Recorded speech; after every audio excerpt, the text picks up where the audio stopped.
Thanks for joining us, guys. Thank you. We get to pick your brains here. We got folks still filing in. Go ahead and grab a seat. We've only got 30 minutes, so if you do have a question, please have it locked and loaded. We're going to try to keep it to one question per person unless we move our way on. And we have some really interesting ones, you know. I can't wait. I can't either. I actually would like to start with a question for both of you. Okay. How has what you get most excited for when you're going to a show changed over the years between when you first started out and nowadays? Because you guys have seen and done just about everything there is to see and do, illustrious careers. And I'm just curious what excites you as you're flying or driving to a show now versus, say, 10, 20, or even 30, 40 years ago. 40 years ago, yeah. We talked about it yesterday. I feel like I can say 40 plus years. You can. Go ahead. Wow, Nick. The money. Great answer. I'm mostly joking. No. Mostly. Now it's. I know, you know. No, it's that's a really good question. And at first, it's the nerves in your stomach are bigger than everything else. Going, okay, this is my first time or first couple times being in a ring. I want to be the best ever. I know I'm not. I hope I don't mess up. Just like when you're having sex, you know. Well, I'm not married yet, so I don't know, but It's going to be over before you know it. it really is like you're scared to death, but it's the best scary that there is because you want to do well. You know everyone who's come before you. You know the opportunity you have, and you're so excited. Like, this is like a dream from when I was 5 years old, and I got a chance to do it right now. I hope I can deliver. And at first, you're really bad, and it's funny, but like you don't want to be. And it's much like doing like 5 minutes of stand-up. You run through that first set. You don't know what the hell you're doing. You get off stage and go, whew, okay, I can't wait to get back. I want to fix this. I want to fix this and make this better. It's like that excitement. And so many people have said, you know, the day that you're not excited when that music hits or you go out there, then you got to call it quits. Yeah. And somehow, even 20-ish years later for me, it's no matter where I am and if I'm comfortable or excited, that music hits, I go, here we go. And like you feel it. And whether you're tired or you couldn't fly in till that morning because your flight was delayed and you slept in your car or at an airport and all that stuff, you turn it all off and go, here we go. These people came out to see me deliver. I'm going to do it. Well put. Yeah, I can't add anything more to that. I mean, you know, it's the same, you know, May 16th, I always said 22nd, then somebody sent me a poster, and I was like, well, I was wrong. May 16th of 1982 was my very first match, and if I were to have one tonight, I'd feel exactly the same before I go out there. You know, and he's right. If there's a day comes you don't feel that, it's time to quit. Have you wrestled your last match on a show in front of an audience? Well, I'm sure there are a lot of people that want that to happen. But I don't think quite yet. You know, every once in a while they do still trot my old ass out there and prop me up and go dance, monkey, dance. And then I do, and then, you know, and then I go out, you know, I don't need to do anymore. And then they go, oh, we'd really like you to, you know, come in. And I go, okay, I'll go do it again. And then the money, I'm sure. The money. The money's not bad, you know. I'm a whore, so why not? I'd love to open up the floor to questions if anybody has one. And if you don't, I have right here up front, please. Any rib stories on the road? Any what now? Rib stories. Rib stories, plenty. Not because of me. Well. What about the dog one where you gave somebody's number out? Oh, that was Val Venus's phone number. Yeah, that put that on international TV.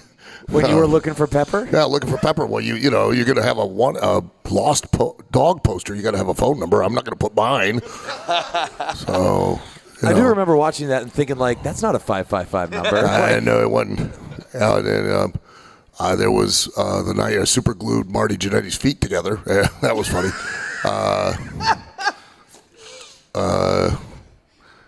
Somebody, I don't know who, kidnapped a baby goat from a petting zoo and released it into somebody's room one night.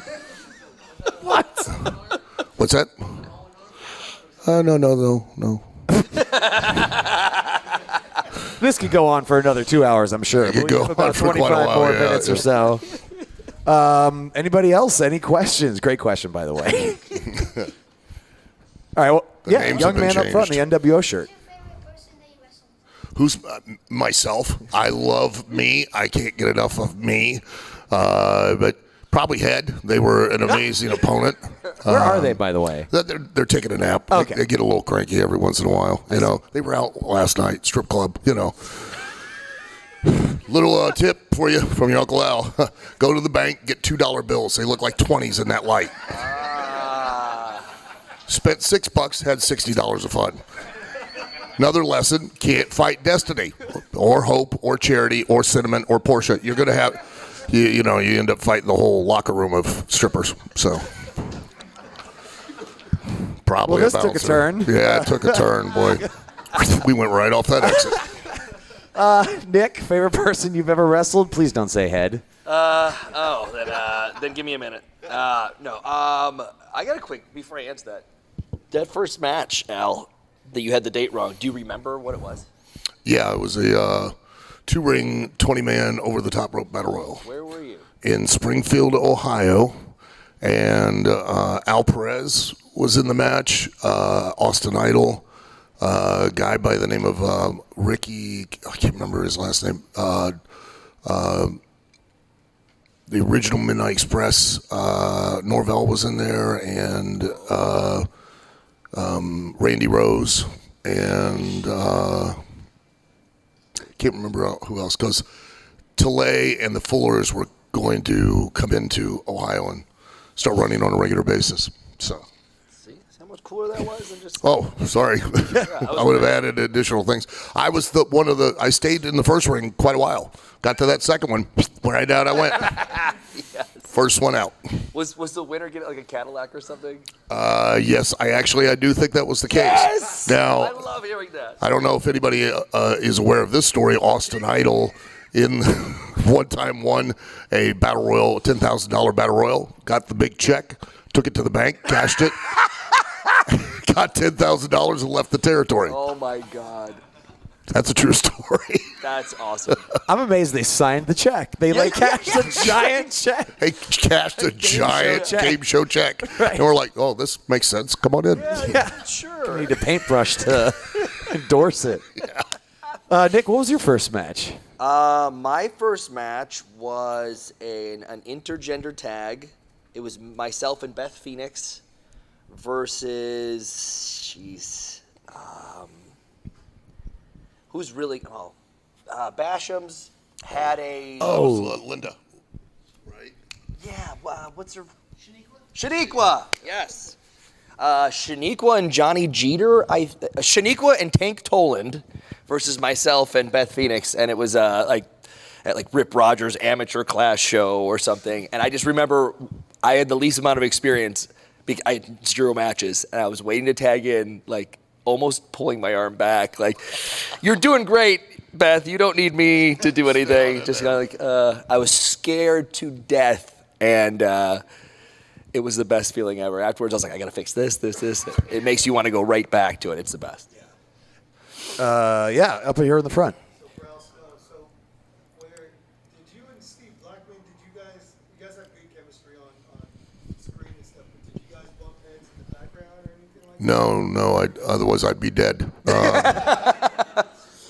Steve was a great guy, and I had a lot of fun with him, and the guy you see on camera, that's Steve. Very, very serious, very stoic. I don't know how many times we'd do a vignette or something, he'd just go, I'd just punch him in the face. I go, well, that's not funny. So we're not doing that. So, and he's such a weird guy. He gets upset. If you sing happy birthday to him in public, gets really mad. He doesn't like sing-alongs at all. When we went to the old folks' home so he could do stand-up comedy, they were in the craft room or whatever, and they were singing, and he started pacing, and I'm like, what is wrong with you? He goes, make him stop, Al, make him stop. I go, why? He goes, stupid sing-along, make him stop. And he was losing it over a sing-along. I'm like, Get a grip, man. Jeez. Gonna murder a bunch of senior citizens. Lose his mind if he sees a picture of puppies or something. Oh, you never know. Yeah. Well, I actually want to jump off something that you mentioned. You started doing some stand-up comedy. I mean, you've been doing it for a couple of years now. I believe you opened for Mick Foley somewhat recently, which is pretty cool. What are the parallels between pro wrestling and stand-up, and has doing stand-up helped you refine your pro wrestling game? Yeah, there's a million things that are similar, which is crazy.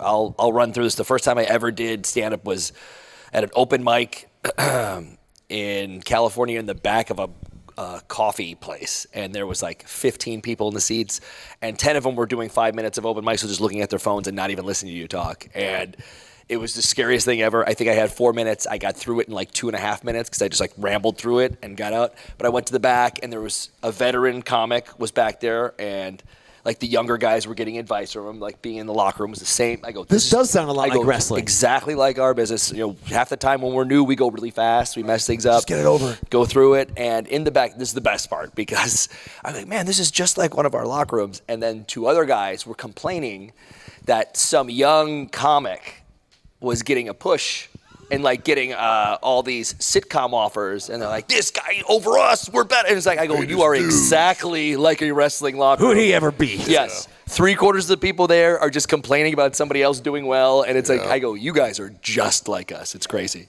Yeah, in the old days, we would do 4 days on a weekend, and they would do a 4 days, but usually in one city, but we would bounce around, and it's just, you book a card, like you book a stand-up card, you want your set to like catch them, and then go down, and then blow them away at the end. Like, it is such, the parallels are ridiculous, and I'm at like 60 sets in 10 years, so I'm trying to catch up. So I won't know what the hell I'm doing until 5,000 sets in, but you know, I'm at 50 or 60. And what's funny is, you know, when we were in the locker room, Mick would tell everybody, oh, I'm going to be a stand-up comic. We'd all laugh. And now he's a stand-up comic and nobody's laughing. So. Shots fired in Stockton this afternoon. Told you that in confidence, Al. Once again, let's turn over to the floor for questions. Yes, young man here with the extremely dapper hair. Mm-hmm. The other one. Yeah. No. Shut up, Kyle.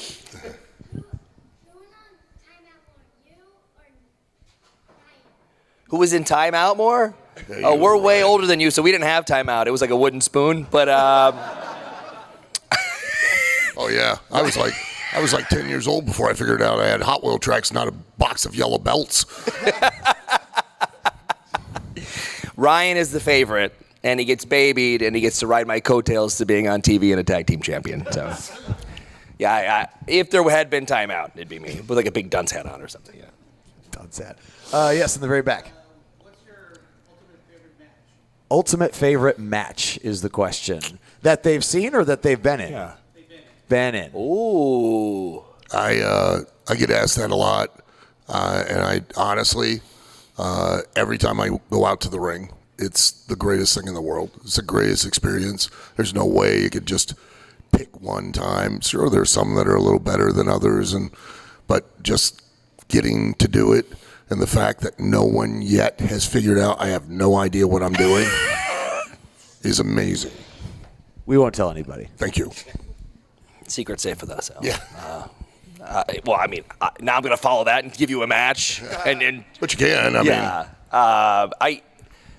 Al makes a great point. That is the real feeling that you have, no matter what kind of day you have going on. But there's also times where you get to fight your friends that you're really close with or someone that you learned really well from. And I've been the luckiest guy in the world. I've some of my best friends, the people who are hustling, everybody. I got to fight Zack Ryder when neither one of us was on TV, and he was doing a YouTube show, and he got himself put to TV because of the stuff he did. Like seeing your friends. One of my favorite matches that I wasn't in was Kofi becoming world champ, and I was like, people ask me, what was your favorite match? I was like, Kofi. They're like, not you? Like, no.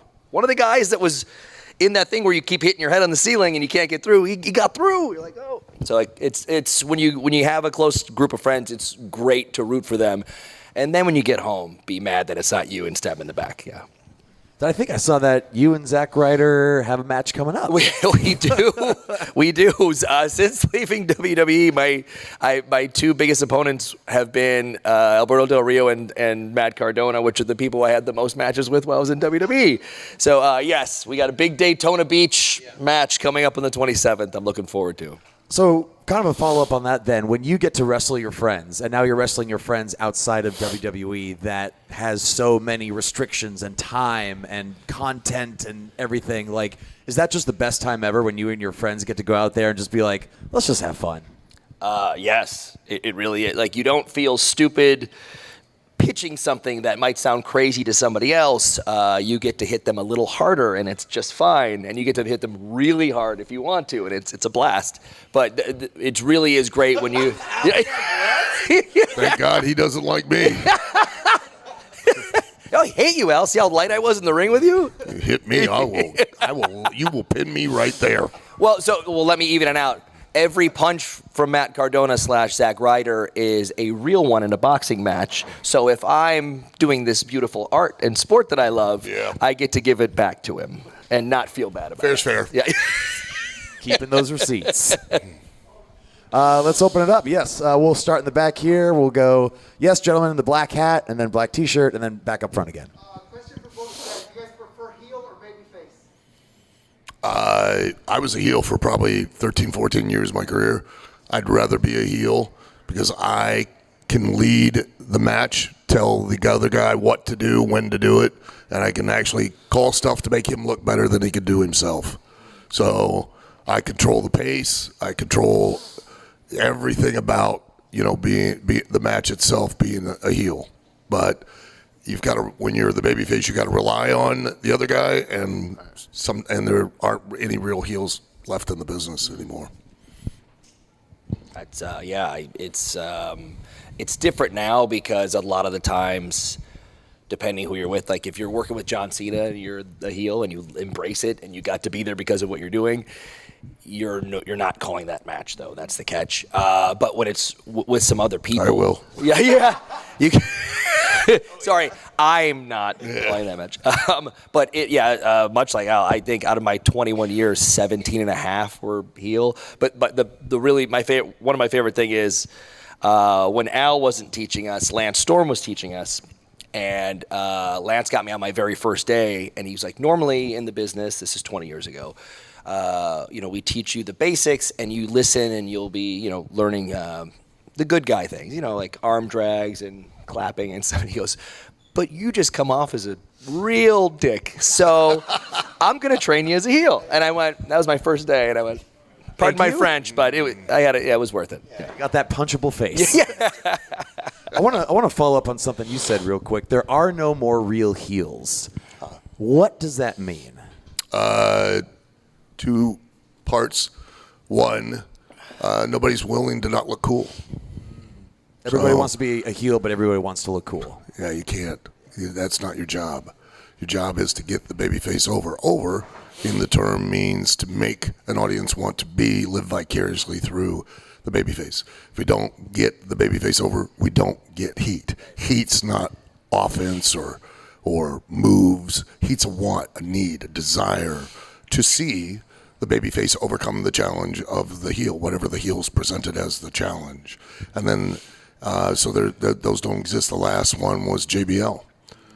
He purposely would go out, make himself look like a fool a lot of times. They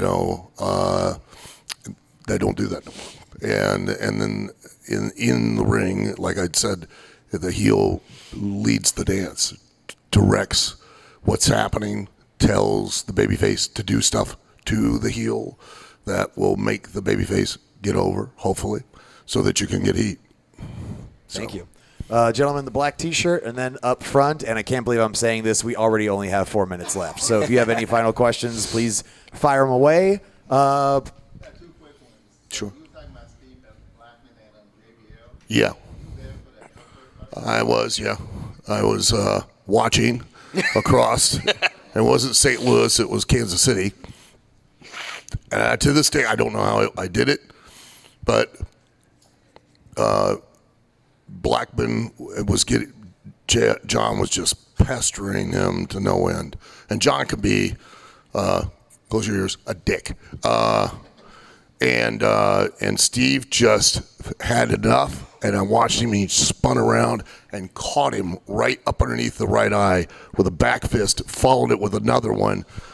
John went back, grabbed Steve's shirt, tried to hit him. Steve just stood there and went bam, bam, bam, like 4 times. I'd never seen somebody get in the exact same spot. Never missed. And John just was like, ooh, ooh, ooh, ooh, ooh. And then I saw Steve step back. He was going to kick his knee out. So I was like, well, I can't have that happen.